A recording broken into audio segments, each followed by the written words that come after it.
जय हिंद प्यारे दोस्तों। आज जैसा कि आप लोग देख रहे होंगे बोर्ड पे लिखा हुआ चैप्टर का नाम है ट्रिगोनोमेट्री, जो कि बिहार बोर्ड और सीबीएसई वाले बच्चों के लिए काफ़ी महत्वपूर्ण चैप्टर है। और इस चैप्टर का कितना वेटेज है, बिहार बोर्ड यानी कि BSEB बिहार बोर्ड वाले बच्चों के लिए ये चैप्टर 20 मार्क्स का होता है, जबकि सीबीएसई वाले बच्चों के लिए ये 12 मार्क्स का होता है। तो दोनों ही चैप्टर दोनों ही बोर्ड्स के लिए काफ़ी इम्पोर्टेंट है, या किसी बोर्ड्स के लिए चैप्टर काफ़ी इम्पोर्टेंट है। इसलिए हम लोग आज इस चैप्टर के बारे में फुल डिटेल पढ़ेंगे। चलिए तो बिना समय बिताए हुए चैप्टर के बारे में कुछ जानने का प्रयास करते हैं। ये चैप्टर जानने से पहले आपको सबसे पहले राइट एंगल ट्रायंगल यानी कि समकोण त्रिभुज के बारे में जानना बहुत ही ज़रूरी है, क्योंकि इस चैप्टर का पूरा जितना भी क्वेश्चंस है और जो भी ट्रिगोनोमेट्री बेस्ड है वो ट्रिगोनोमेट्री राइट एंगल ट्रायंगल यानी कि समकोण त्रिभुज पर निर्भर करता है। अगर आपको समकोण त्रिभुज काफ़ी अच्छे तरीके से समझ में आता है तो इस चैप्टर का मैक्सिमम क्वेश्चन आपको समझने में काफ़ी आसानी होगी। तो चलिए समझते हैं आप सबसे पहले कि समकोण त्रिभुज यानी कि राइट एंगल ट्रायंगल क्या होता है।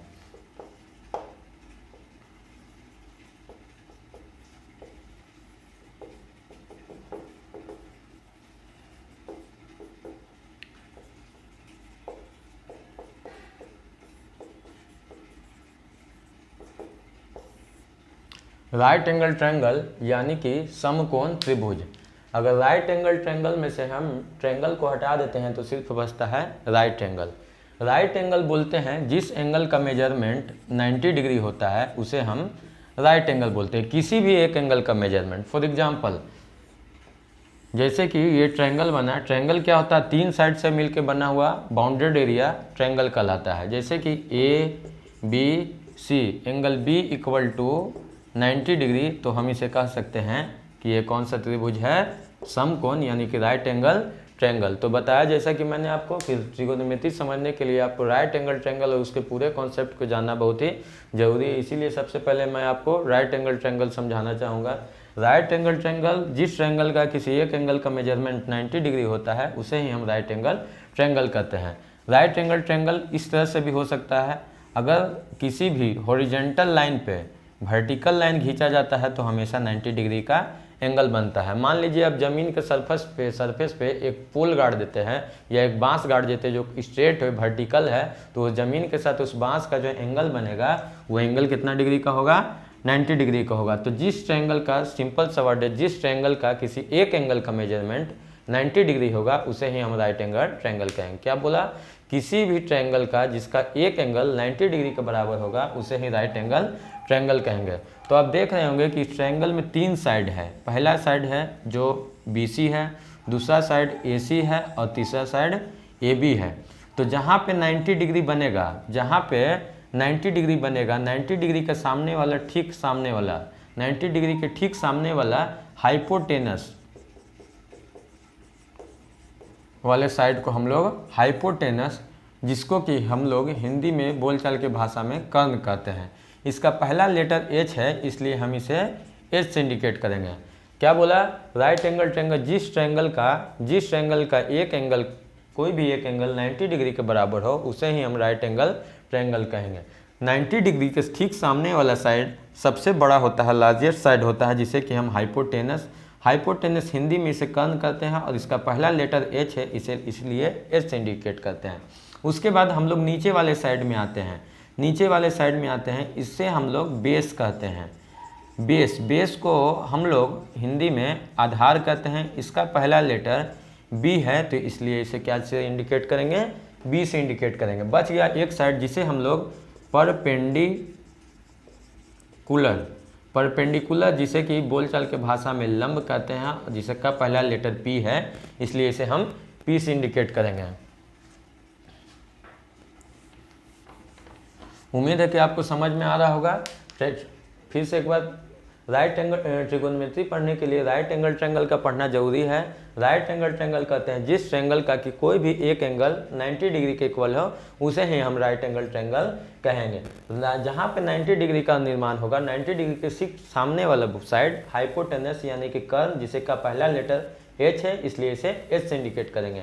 नीचे वाला साइड बेस, जिसको कि हम लोग B कहेंगे, और ऊपर वाला साइड परपेंडिकुलर, जिसे कि हम लोग P कहेंगे। अब यहाँ पे आपको एक बात समझना होगा कि इस तरह से भी राइट एंगल ट्रायंगल का निर्माण हो सकता है। यहाँ पे 90 बना, मान लीजिए हम इसका नाम दे देते हैं ए, यहाँ पे बी और यहाँ पे सी। तो इसके सामने वाला साइड ये होता है, इसलिए एच ये होगा, इसके सामने ये पी हो गया और ये क्या हो गया बी। तो आपको समझ में आ रहा होगा कि ट्रायंगल सिर्फ इस तरह से ही राइट एंगल ट्रायंगल का निर्माण नहीं हो सकता है। राइट एंगल ट्रायंगल का किसी भी तरीके से निर्माण हो सकता है, बस यही इंपॉर्टेंट चीज़ समझना है कि उसका एक एंगल का मेजरमेंट 90 डिग्री होना चाहिए।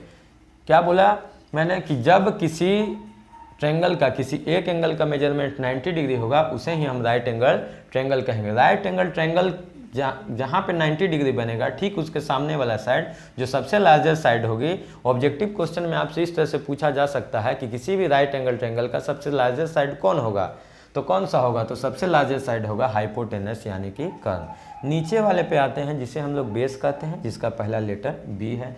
इसके बाद इसके परपेंडिकुलर जिसका पहला लेटर पी है, तो इसे हम लोग पी से। मोस्ट इंपॉर्टेंट थिंग कि आपको कौन सा एच होता है यानी कि कर्ण होता है, कौन सा पी होता है, कौन सा बी होता है, ये समझना इंपॉर्टेंट है, तब जाके आप त्रिकोणमिति का मैक्सिमम क्वेश्चन सॉल्व कर सकते हैं। तो क्या बताया मैंने, समकोण त्रिभुज, जिस त्रिभुज का यानी कि जिस ट्रायंगल का कोई भी एक एंगल 90 डिग्री के इक्वल हो, किसी भी एक एंगल 90 डिग्री के बराबर हो, उसे हम लोग समकोण त्रिभुज यानी कि राइट एंगल ट्रायंगल कहते हैं।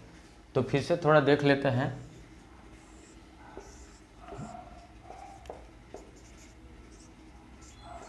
ये 90 डिग्री के सामने वाला साइड होता था हाइपोटेनस, जो सबसे लार्जर साइड होती थी, जिसे हम एस से इंडिकेट करते थे। नीचे वाला साइड होता था बेस, जिसे हम लोग बी से इंडिकेट करते थे। यहाँ ये साइड होता था परपेंडिकुलर, जिसे पी से इंडिकेट करते थे। राइट एंगल ट्रायंगल सबसे लार्जर साइड एच, उसके बाद बी, उसके बाद P. H hypotenuse, B base और पी परपेंडिकुलर। इस चीज़ को आपको जानने के लिए सबसे पहले आपको पाइथागोरस थ्योरम के बारे में जानना होगा। पाइथागोरस थ्योरम के बारे में आपने 9th क्लास में ही पढ़ा होगा और पाइथागोरस से ही इस चैप्टर का पूरा क्वेश्चन लगभग सॉल्व होगा। तो चलिए सबसे पहले पाइथागोरस हम समझते हैं।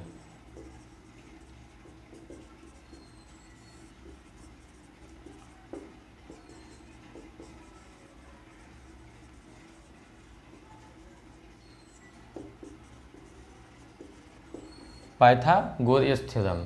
पाइथागोरस थ्योरम क्या बोलता है कि जब किसी भी राइट एंगल ट्रायंगल में जो सबसे बड़ा साइड होगा, तो इस राइट एंगल ट्रायंगल में सबसे बड़ा साइड आपको देखने को क्या मिल रहा होगा, हाइपोटेनस। जब सबसे बड़े साइड का स्क्वायर करते हैं, स्क्वायर मतलब उसके पावर पे हम 2 चढ़ाते हैं और दोनों छोटे साइड को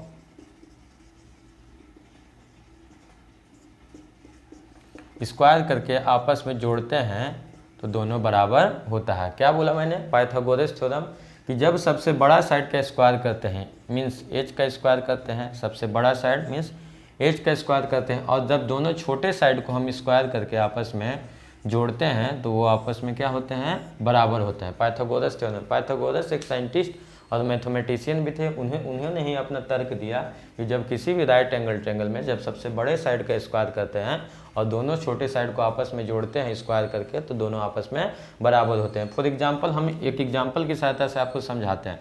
जैसे कि देखिए, मान लीजिए कि P के जगह पे दे दिया 4 और B के जगह पे दे दिया इसका वैल्यू 3 और H के जगह पे दे दिया 5। तो हम चेक करते हैं कि क्या जो हम पाइथागोरस थ्योरम पढ़ रहे हैं इस पर सेट करके देखते हैं क्या ये सही होता है कि नहीं है। H का वैल्यू कितना है, 5, इट मीन्स 5 का स्क्वायर।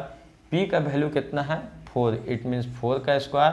और B का वैल्यू है 3, तो यानी कि 3 का स्क्वायर। 5 का स्क्वायर करेंगे तो 25, 4 का स्क्वायर 16, 3 तिया 9, ये 25 और 16 में जब 9 जोड़ेंगे तो ये भी क्या आएगा, 25। तो आप जब देख रहे होंगे कि जब हम लोग किसी पाइथागोरस थ्योरम में P का वैल्यू, H का वैल्यू और B का वैल्यू पुट करके देखते हैं तो आपस में ये सभी चीज़ें आपस में इक्वल हो जाती है।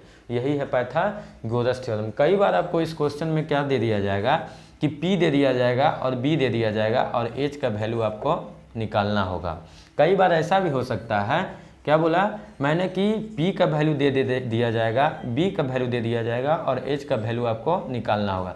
कई बार ऐसा भी हो सकता है क्वेश्चन में कि आपको h का वैल्यू दे दिया जाएगा और b का वैल्यू दे दिया जाएगा और p का वैल्यू आपको निकालना, या कई बार ऐसा भी हो सकता है कि b का वैल्यू आपको निकालने को कहा जाए और p का और h का वैल्यू आपको दे दिया जाए। तो सबसे आप किसी भी तरह का चीज़ अगर निकालना होगा इन तीनों में से, तो आपको क्या करना होगा कि इसी फॉर्मूला में उसको पुट करके रखना होगा और आपको सॉल्व करना होगा। जैसे कि आप मान लीजिए एक एग्जाम्पल की सहायता से हम आपको समझाने का प्रयास करेंगे।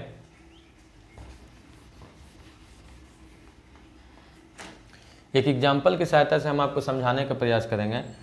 जैसे कि फॉर एग्जाम्पल ये साइड आपको दे दिया गया 4 और ये दे दिया गया 3।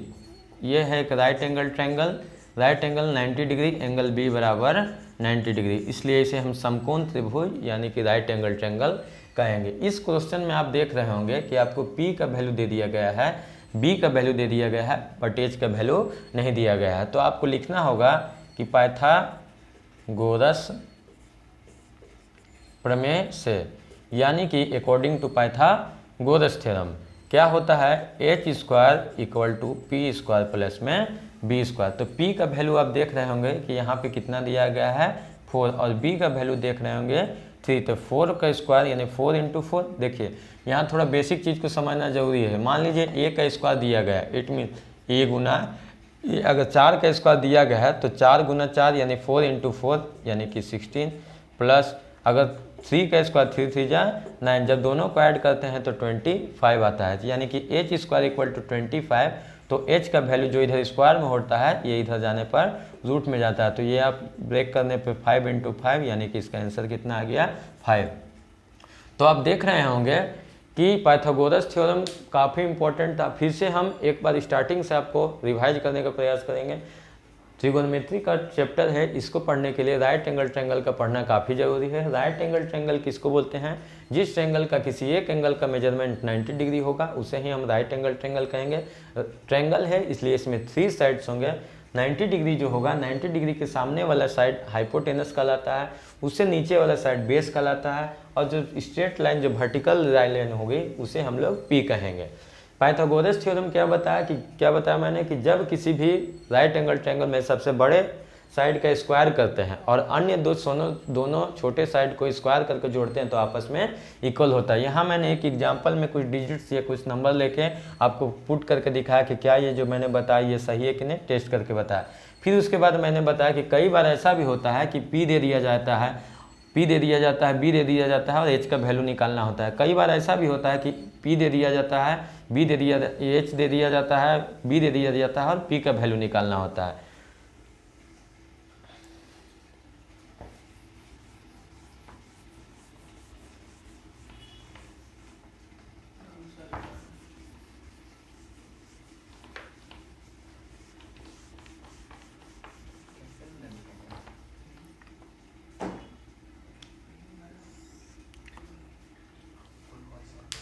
आप देखे होंगे कि h square equal to P square plus B square, मतलब हुआ कि जब h का वैल्यू आपको निकालना था तो आपने क्या किया कि स्क्वायर करके जोड़ दिया।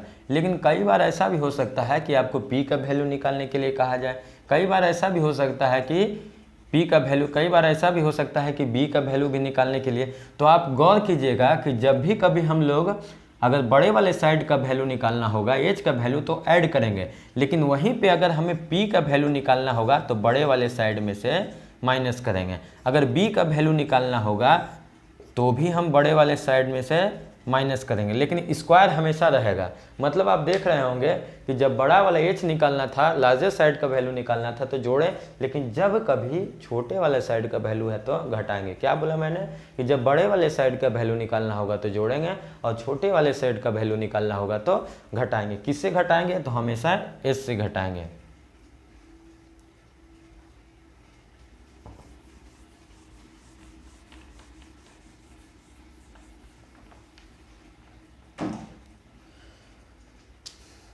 अब हम लोग जो हमारा मेन चैप्टर है ट्रिगोनोमेट्री, उस ट्रिगो में हम लोग पहुँचेंगे। अगर आप हमारे वीडियो को पहले बार देख रहे हैं तो हमारे चैनल को आप सब्सक्राइब कीजिए ताकि हम आपको हर तरह के प्रश्नों से सॉल्व करवा सके और आप तक हम पहुंच सके, हर हमारा वीडियो आप तक पहुंच सके, ताकि आपको अधिक से अधिक मैथ में किसी तरह का समस्या ना हो। तो चलिए, त्रिकोणमिति में ट्रिगो चैप्टर में 6 रेशियो होते हैं, उसी 6 रेशियो पे बिहार बोर्ड वाले को 20 मार्क्स मिलने वाला है और CBSE यानी कि सेंट्रल बोर्ड वाले को 12 मार्क्स मिलना है। अगर आपको इन 6 रेशियो के बारे में पूरी अच्छी तरीके से जानकारी हो गया तो हम उम्मीद करते हैं कि आपको ट्रिगो के किसी भी इस चैप्टर के किसी भी एक्सरसाइज में आपको दिक्कत होने वाला नहीं है। तो चलिए सबसे पहले समझते हैं, इस ट्रिगो में मुख्य रूप से 6 रेशियो होते हैं। साइन थीटा, दूसरा आप देख रहे होंगे कॉस थीटा, और तीसरा आप देख रहे होंगे टेन थीटा। फर्स्ट, सेकेंड और थर्ड। कितने बोले मैंने? 6 रेशियो होते हैं। मैंने अभी आपको 3 रेशियो के बारे में दिखाया है, साइन थीटा, कॉस थीटा और टेन थीटा।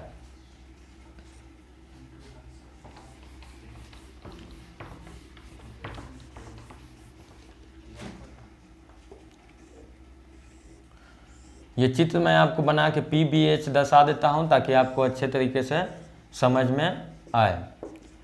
साइन थीटा का वैल्यू होता है P/H, जिसे कि हम लोग परपेंडिकुलर बाय हाइपोटेनस, हिंदी में इसे लंब और बट्टा कर्ण कहेंगे। कॉस थीटा का वैल्यू होता है B/H और टेन थीटा का वैल्यू होता है P/B। आप देख रहे होंगे या तो हम साइन ले या तो हम कॉस ले, या तो हम साइन ले या तो हम कॉस ले, उन दोनों में H नीचे आपको दिख रहा होगा डिनोमिनेटर में, और नोमिनेटर में P और V दिख रहा होगा। यानी कि sine theta equal to P/H, cos theta equal to B/H और tan theta equal to H का नहीं होगा और सिर्फ होगा P/B। साइन का रेसिप्रोकल होता है कॉसेक थीटा, यानी कि जिसे हम लोग उल्टा कहेंगे। अगर साइन थीटा P/H है तो इसका रेसिप्रोकल यानी कि H/P। किसी भी चीज़ का आपको रेसिप्रोकल अगर लिखना जाए, मान लीजिए 2/5 है तो इसका रेसिप्रोकल अगर लिखने को कहा जाए तो 5/2, मतलब जो नोमिनेटर का प्लेस होता है वो डिनोमिनेटर में चला जाता है और जो डिनोमिनेटर का प्लेस होता है वो नोमिनेटर में। तो साइन थीटा का वैल्यू होगा P/H, cos theta equal to B/H और tan theta equal to P/B। Theta यहाँ पे क्या होता है? थीटा यहाँ पे एंगल का वैल्यू होता है। थीटा आप लिखेंगे कैसे? जैसे कि हमने ABCD बचपन में पढ़ा होगा तो बड़ा से Q लिखते थे, बस Q को हम पार ना करके बस यहीं तक अगर कर देते हैं तो वो थीटा कहलाता है। Sine theta equal to P/H, cos theta equal to B/H और tan theta equal to P/B। मैंने बताया कि अगर आपको ये 3 याद रहेगा तो इसका रेसिप्रोकल काफ़ी आसानी से याद रहेगा। Sign theta equal to P/H तो कॉसेक थीटा हो जाएगा H/P। फिर आगे 5th नंबर में पढ़ते हैं, कॉस थीटा है तो कॉस थीटा का रेसिप्रोकल होता है sec theta, SEC, sec theta. Sec theta अगर कॉस थीटा B/H है तो ये हो जाएगा H/B। अगर टेन थीटा का रेसिप्रोकल होता है कॉट थीटा, अगर ये P/B दिया है तो आपको हो जाएगा ये B/P। जैसा कि आप देख रहे होंगे कि त्रिकोणमिति में मुख्य रूप से 6 रेशियो होते हैं, sine theta, cos theta, tan theta. Sine का उल्टा होता है कॉसेक थीटा, कॉस का उल्टा होता है सेक और टेन का उल्टा होता है कॉट। फिर से समझिए, साइन का उल्टा होगा कॉसेक, कॉस का उल्टा होगा सेक और टेन का उल्टा होगा कॉट। अगर साइन थीटा का वैल्यू P/H होता है तो कॉसेक थीटा का H/P, कॉस थीटा का होता है B/H तो सेक थीटा का H/B। सब देख रहे होंगे आप कि उल्टा हो जा रहा है, रेसिप्रोकल यानी कि व्युत्क्रमानुपाती हो जा रहा है। अगर ten theta equal to P/B है तो cot theta equal to B/P।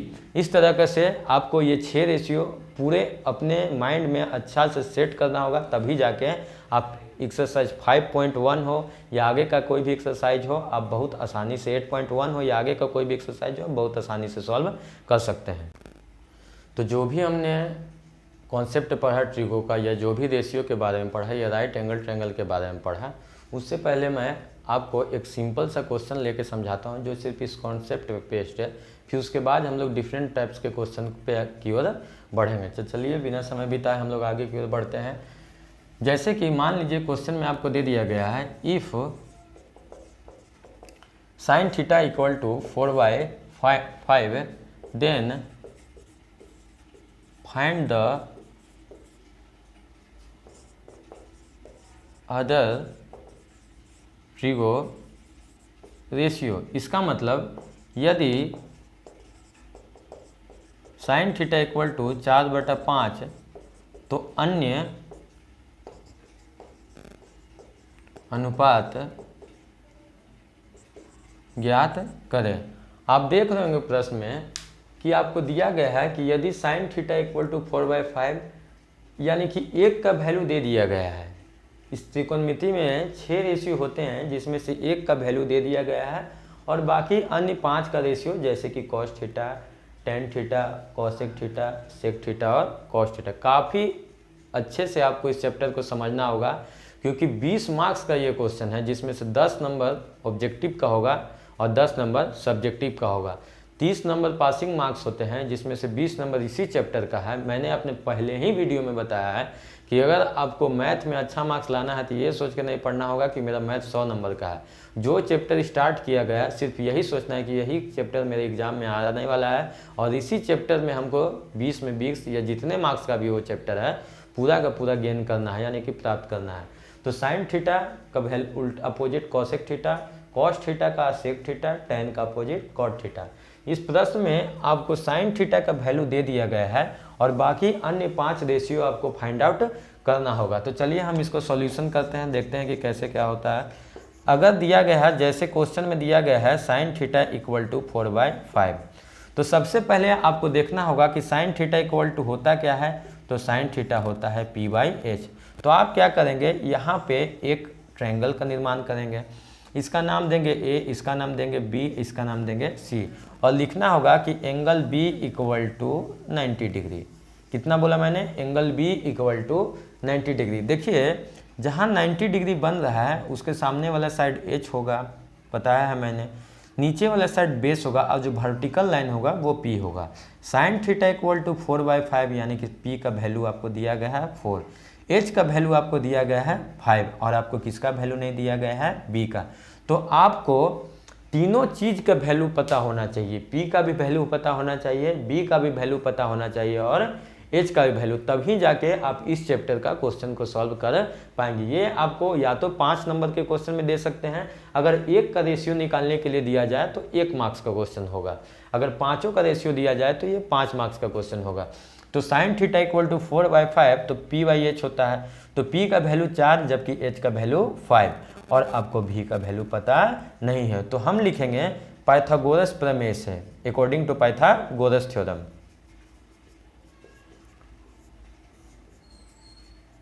Pythagoras प्रमेय आपको क्या बताता है, मैंने अभी बताया कि जब सबसे बड़ा वाला साइड निकालना होगा तो आपको जोड़ना होगा, लेकिन जब अन्य 2 छोटे साइड्स को निकालने होंगे ट्रायंगल का, राइट एंगल ट्रायंगल का, तो आपको घटाना होगा।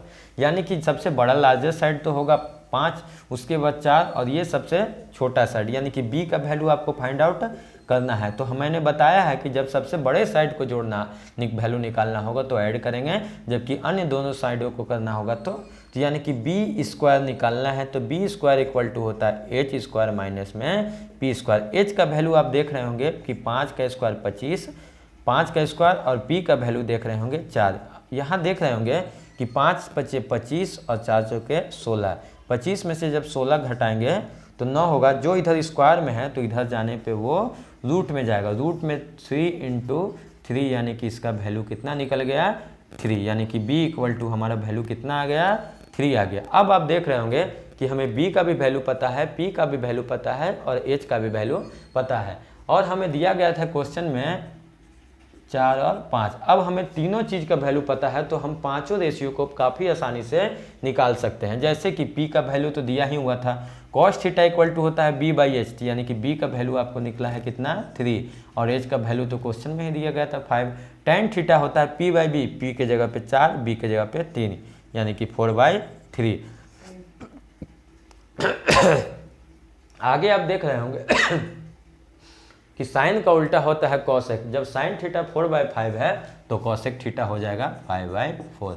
आपको ये 6 रेशियो के बारे में पूरी अच्छे तरीके से जानकारी होनी चाहिए।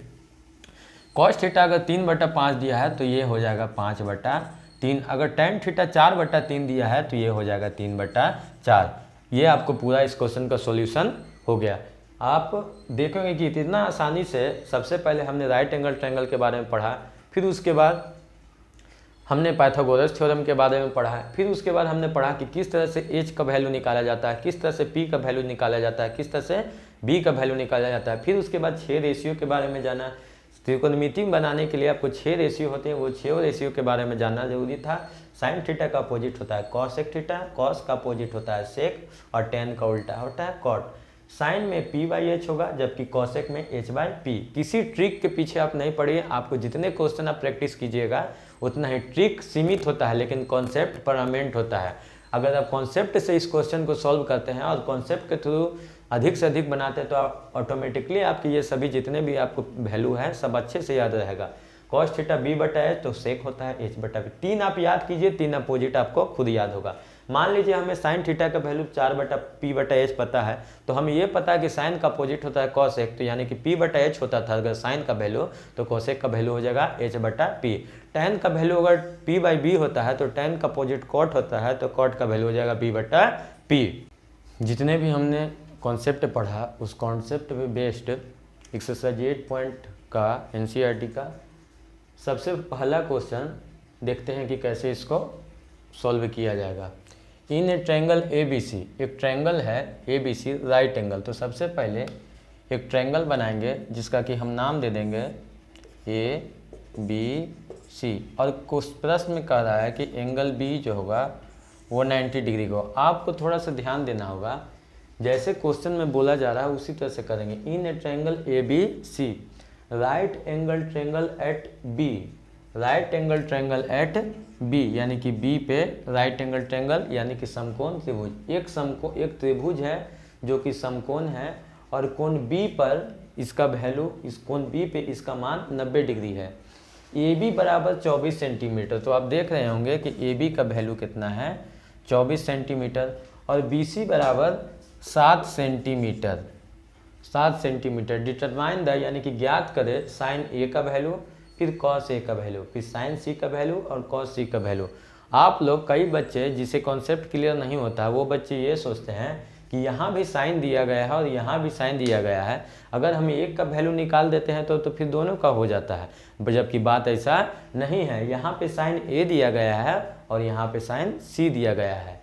A और C का अंतर है, यहाँ पर एंगल A को लिया जा रहा है और यहाँ पर भी एंगल C को लिया जा रहा है। तो सबसे पहले हम ये एंगल का खेल समझेंगे कि आखिर के एक ही चीज़ का दो वैल्यू कैसे आता है। साइन A का भी वैल्यू अलग आएगा जबकि साइन C का भी वैल्यू अलग आएगा। तो चलिए हम देखते हैं। सबसे पहले आप देखिए कि इस प्रश्न में आपको क्या नहीं दिया गया है, 24 सेंटीमीटर 7 सेंटीमीटर, यानी कि आपको P दे दिया गया है और B दे दिया गया है, और जो नहीं दिया गया है वो नहीं दिया गया है क्या, H। किसी भी ट्रायंगल में जब इस तरह के क्वेश्चन है तो सबसे पहले हमें क्या करना है कि इस तीनों का वैल्यू फाइंड आउट करना है। आप एक क्वेश्चन पे अगर ज़्यादा समय दे के समझते हैं तो आगे के 4 क्वेश्चन आपसे आसानी से सोल्व होगा। अगर एक क्वेश्चन पे आप सोचेंगे कि कम समय में बना ले तो आगे का क्वेश्चन में आपको बनाने में दिक्कत तकलीफ होगा। तो चलिए हम देखते हैं। सबसे पहले आप देख रहे होंगे कि H नहीं है, तो H का वैल्यू निकालेंगे। तो H का वैल्यू निकालने के लिए हमने आपको पाइथागोरस प्रमेय से क्या बताया था कि जब सबसे 90 डिग्री के सामने वाला जो साइड होता है वो सबसे लार्जेस्ट साइड होता है, इसे हम लोग H से इंडिकेट करते हैं। तो H² = P² प्लस में B²। H का वैल्यू आप देख रहे होंगे, P का वैल्यू आप देख रहे होंगे कि 24, और B का वैल्यू आप देख रहे होंगे कितना दिया गया है 7, यानी कि 24 का स्क्वायर 576 और 7 का स्क्वायर 49। जब इसको आप ऐड करेंगे H² = 625, जो इधर स्क्वायर में इधर जाने पे क्या चीज़ में जाएगा, रूट में। इसको ब्रेक करने पर ये 25 × 25 यानी कि इसका 1/25 निकल जाएगा। यानी H का वैल्यू आप देख रहे होंगे कि सबसे पहले इस क्वेश्चन में जो नहीं दिया गया था, मैंने क्या किया, सबसे पहले उस क्वेश्चन में जिस चीज़ का वैल्यू अननोन था उसे हम लोग पहले पता किए। उसके बाद अब देखेंगे साइन थीटा = आपको अभी मैंने बताया है P/H, और इसमें भी होगा P/H। इसमें होता है cos थीटा का B/H और इसमें भी होगा B/H, लेकिन दोनों के आंसर में डिफरेंस हो जाएगा। P/H पहला में आप देखिए, यहाँ पे एक ध्यान से एक चीज़ को समझिएगा आप। जैसे कि मान लीजिए एक BC, अगर ये 25 है, ये 24 है और ये 7 है, पहला कंडीशन में आपको A बोल रहा है, पहला कंडीशन में एंगल आपको ए लिया गया है, जबकि दूसरे कंडीशन में आपको एंगल सी लिया गया है।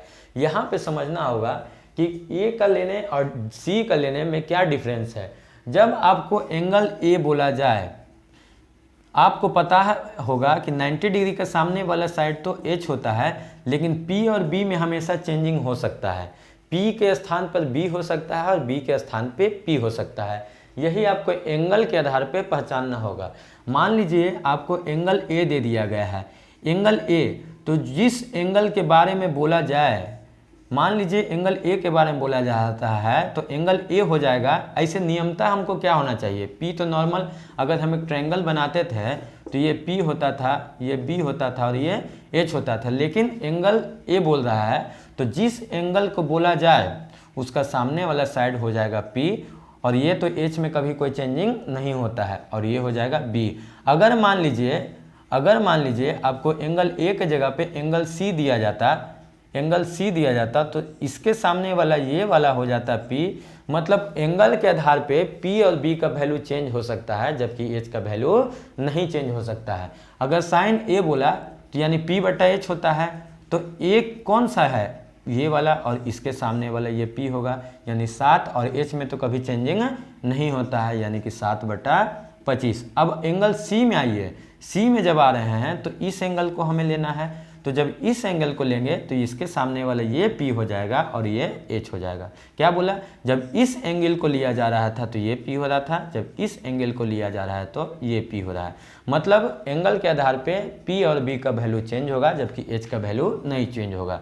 हमने ये एंगल लिया तो सी क्या होगा, पी हो जाएगा ये, तो यानी कि 24, एच के जगह पे कितना होगा 25, यानी 24/25। फिर उसी तरह से कॉस थीटा यानी बी बटा एच, यानी कि जब कॉस ए में चल रहे थे तो पी तो ये हो रहा था, कॉस ए में चल रहे थे तो पी ए हो रहा था, तो बी होगा, यानी कि बी बटा एच, यानी कि 24 और बटा एच का वैल्यू कितना 25। कॉस सी इक्वल टू क्या होना चाहिए, तो देखिए जब सी एंगल बोल रहा है तो ये वाला तो पी हो जाएगा और ये वाला बी हो जाएगा, यानी कि cos theta equal to B by H, तो बी का वैल्यू 7 है जबकि एच का वैल्यू 25 है, यानी कि 7/25। आपने देखा कि एंगल के आधार पे ए और सी में क्या डिफरेंस है।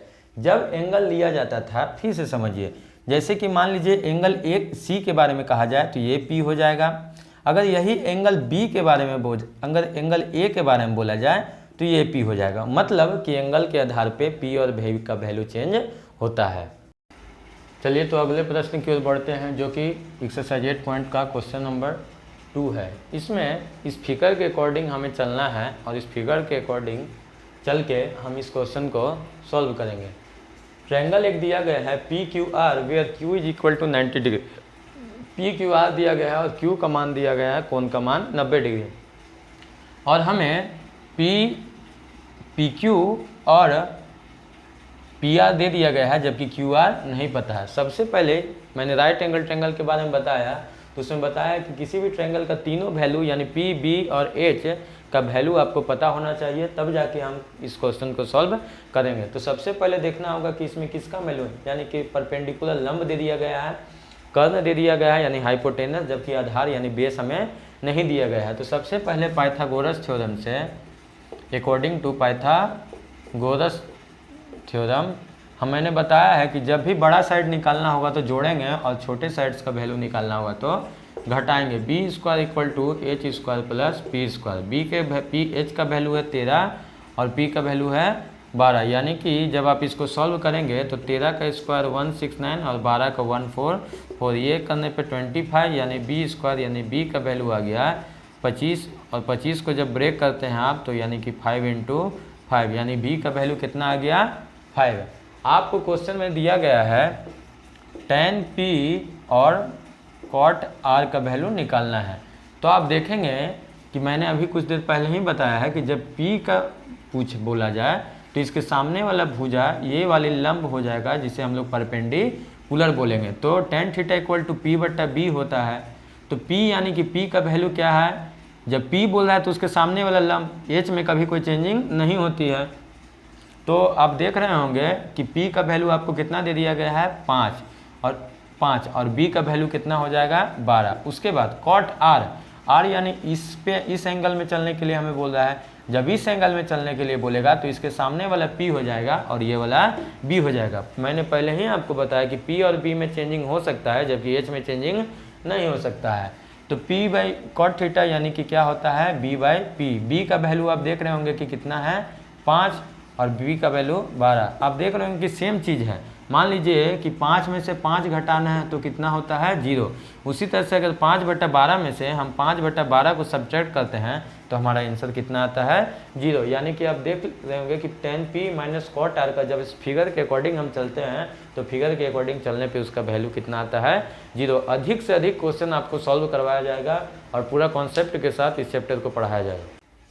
अगले प्रश्न की ओर बढ़ते हैं। क्वेश्चन नंबर 3, जैसा कि आप देख रहे होंगे प्रश्न में दिया गया है sine A equal to 3/4 calculate cos A and tan A. यदि साइन ए का वैल्यू 3/4 दिया गया है तो कॉस ए और टेन ए का मान ज्ञात करें। तो देख रहे होंगे कि सबसे पहले आपको क्या करना होगा कि एक ट्रायंगल बनाना होगा। राइट एंगल ट्रायंगल पर ही बेस्ड है पूरा ट्रिगो। ए बी नाम देना होगा, एंगल बी बराबर 90 डिग्री। और प्रश्न में दिया गया है कि साइन ए इक्वल टू 3/4 यानी कि किस एंगल को ले रहा है एंगल ए को ले रहा है। और साइन थीटा इक्वल टू होता है p/h। तो आप देख रहे हैं कि साइन इक्वल टू 3/4 तो यानी कि इसका ए जब ले रहा है तो इसके सामने वाला साइड p हो जाएगा। तो p का वैल्यू हमें कितना दिया है 3 और b का वैल्यू हमें h का वैल्यू हमें कितना दिया है 4। h में कभी चेंजिंग नहीं होता है और ये जो है इसका वैल्यू हमें नहीं पता है। तो सबसे पहले हम इसका वैल्यू ज्ञात करेंगे।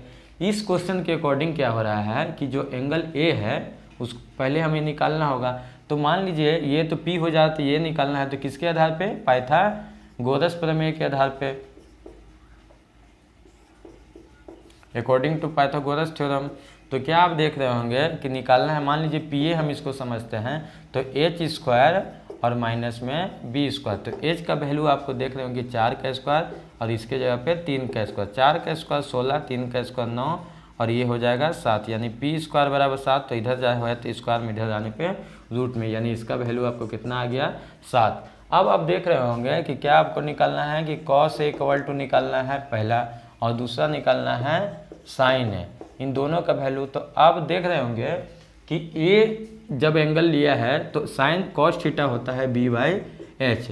तो जब एंगल लिया है ए तो ये तो p हो जाएगा, ये h हो जाएगा और ये हो जाएगा b। यहाँ पे सबसे इम्पॉर्टेंट है कि एंगल के आधार पे पूरा खेल चेंज हो जाता है। जिस एंगल को लिया जाए उसके सामने वाला p हो जाता है। अगर a को लिया जा रहा है तो ये p हो गया जबकि कॉस थीटा होता है b/h तो यानी कि √7/4। फिर उसके बाद साइन में आइए, साइन p/h तो साइन के जगह पे तो 3 है जैसे कि दिया गया है सॉरी कॉस का और यहाँ पे tan का वैल्यू आपको फाइंड आउट करना है। तो tan इक्वल टू क्या होता है tan इक्वल टू होता है p/b। तो आप देख रहे होंगे कि ये p और ये होगा b। तो p का वैल्यू है 3 और b का वैल्यू है √7। ये हो गया आपका आंसर 3/√7। इस तरह से आप इस क्वेश्चन को आसानी से सॉल्व कर सकते हैं। ये ऑब्जेक्टिव में भी पूछे जा सकते हैं या सब्जेक्टिव में भी पूछे जा सकते हैं। ये क्वेश्चन नंबर 7 है जो कि मोस्ट इम्पॉर्टेंट है। CBSE और बिहार बोर्ड में किसी न किसी दोनों में से किसी सेटिंग में ये लगभग 90% चांस है कि ये क्वेश्चन हर बार पूछा जाता है, इसलिए मैं इसे VVI के श्रेणी में रखूँगा। क्वेश्चन दिया है cot theta equal to 7/8 then find the value of 1 plus sine theta 1 minus sine theta into 1 plus sine theta into 1 plus cos theta minus 1 minus cos theta. इसका वैल्यू आपको फाइंड आउट करना है। सबसे पहले हमें क्या कंस्ट्रक्ट करना होगा, एक राइट एंगल ट्रायंगल कंस्ट्रक्ट करना होगा। क्वेश्चन दिया है cot theta equal to 7/8। cot theta होता है b और ये होता है p। तो b a नाम देंगे, इसका b नाम देंगे, इसका c नाम देंगे। तो b का वैल्यू आपको 7 दे दिया है जबकि p का वैल्यू आपको 8 दे दिया। वैल्यू किसका फाइंड आउट करना है AC का, यानी कि AC स्क्वायर इक्वल टू हम क्या लिख सकते हैं पाइथागोरस थ्योरम से AB स्क्वायर और प्लस में BC का स्क्वायर। बताइए क्या होगा, AB का वैल्यू कितना दिया है 8 का स्क्वायर और BC का वैल्यू कितना दिया है 7 का स्क्वायर। 8 का स्क्वायर 64, 7 का होगा 49। जब हम इसे ऐड करेंगे तो 133। तो AC इक्वल टू जो इधर स्क्वायर में इधर जाने पे क्या में जाएगा रूट में। इसका स्क्वायर रूट नहीं निकल सकता है एक होल नंबर के रूप में, इसलिए इसका वैल्यू हम इसी को रखेंगे। अब आपको तीनों चीज़ का वैल्यू पता चल गया है, तो अब हम क्या करेंगे कि इसे इसमें पुट करेंगे। 1 और प्लस साइन थीटा का वैल्यू होता है p/h, फिर इंटू फिर 1 फिर p/h, फिर नीचे आएंगे कॉस थीटा का वैल्यू 1 b/h, फिर इसमें आएंगे 1 माइनस b/h। आपको पहले ही बताया है कि इस पूरे चैप्टर को या पूरा त्रिकोणमिति को आपको सॉल्व करने के लिए आपको p/h b/h या कि हर ट्रिगोनोमेट्री रेशियो का एक एक वर्ड, आपको एक एक वर्ड का मतलब पता होना चाहिए। अब इसमें हम क्या करेंगे कि इसका वैल्यू पुट करेंगे। तो आप देख रहे हो कि 1 लिख देंगे, इस तरह से p का वैल्यू कितना है 8 और h का वैल्यू आपको दिया गया है √133 इंटू फिर 1, फिर माइनस में वही चीज़ है 8/√133 बट्टा फिर 1 प्लस b/h, b का वैल्यू आपको दिया गया है 7, जबकि h का वैल्यू दिया गया है √113, फिर 1 माइनस b/h, b का वैल्यू आपको दिया गया है 7 और h का वैल्यू आपको दिया गया है 113। अब आप इसको सॉल्व करेंगे, तो सॉल्व करने पर आप देख रहे हो गौर से कि ये 1 प्लस 8/√113 है, 1 माइनस, तो आप गौर कर रहे होंगे कि a प्लस बी और a minus B, A square minus B square के फॉर्मूला पे पुट हो रहा है, यानी कि a plus B into A minus B बराबर A square minus B square के इस फॉर्मूला के आधार पे हम इस क्वेश्चन को सॉल्व करेंगे। तो आप देखेंगे यहाँ से पाएंगे कि एक के जगह पे 1 है और b के जगह पे 8/√113 है, तो 1 का स्क्वायर और 8/√113 का स्क्वायर। उसी तरह से नीचे भी आप आएंगे तो एक की जगह पे है दोनों में, और जबकि b के जगह पे है 7/√113 और एक बार प्लस में है और दूसरे बार माइनस में, अर्थात हम इसे a square minus B square के फॉर्मूला पे पुट कर सकते हैं। तो ये a हो गया और 7/√113 का स्क्वायर। अब जब सॉल्व करेंगे तो ये 1 आएगा, 8 का स्क्वायर करने पे 64 और √13 यानी कि √13 का जब स्क्वायर करेंगे तो √113 इंटू √113, और इसको जब एक ही रूट में हम लेके जाएंगे तो 113 इसमें से बाहर निकल जाएगा। तो ये आपको 113, नीचे भी ठीक उसी तरह से 1 और 7 का स्क्वायर होगा 49 और ये हो जाएगा 113। जब आप इसको सॉल्व करते हैं तो सॉल्व करने पर आपको क्या मिलेगा, सॉल्व करने पर आप पाएंगे कि 113 और 1 का एलसीएम लेंगे तो ये हो जाएगा 113 माइनस 64 बट्टा, और ये 113 इसके नीचे 1 है, इसका एलसीएम लेंगे तो 113 और माइनस में 49। इसको जब सॉल्व करेंगे तो ये आ जाएगा 49/113 और इसको घटाने पर 64/113। जब इसको सॉल्व करेंगे तो 49/113, 113 जो नीचे है ये आपको चल जाएगा ऊपर और ये आ जाएगा 64, ये से ये कट गया यानी कि 49/64, यही इसका वैल्यू होगा। एट लास्ट हमको जब सॉल्व किए तो इसका वैल्यू हो गया 49/64। इसको और बहुत छोटे में बनाया जा सकता है, लेकिन उसको बनाने के लिए आपको कुछ आगे के चैप्टर्स में जो कॉन्सेप्ट है यहाँ पे डायरेक्ट वो फॉर्मूला पे सेट होकर डायरेक्ट इसका आंसर लाया जा सकता था, लेकिन आगे के चैप्टर में उस कॉन्सेप्ट को पढ़ाया जाएगा, उसके बाद फिर से आपको ये क्वेश्चन बताया जाएगा। अगर मान लीजिए किसी तरह का समस्या होता है इस क्वेश्चन में तो आप दोबारा मुझे बताने पर मैं इसका फिर से पूरा सॉल्यूशन अगले वीडियो में आपको दूंगा। और चाहूँगा कि अधिक से अधिक लोग हमारे इस चैनल से जुड़े ताकि हम आपको हर तरह की समस्याओं का समाधान करवा सकें। तब तक के लिए जय हिंद।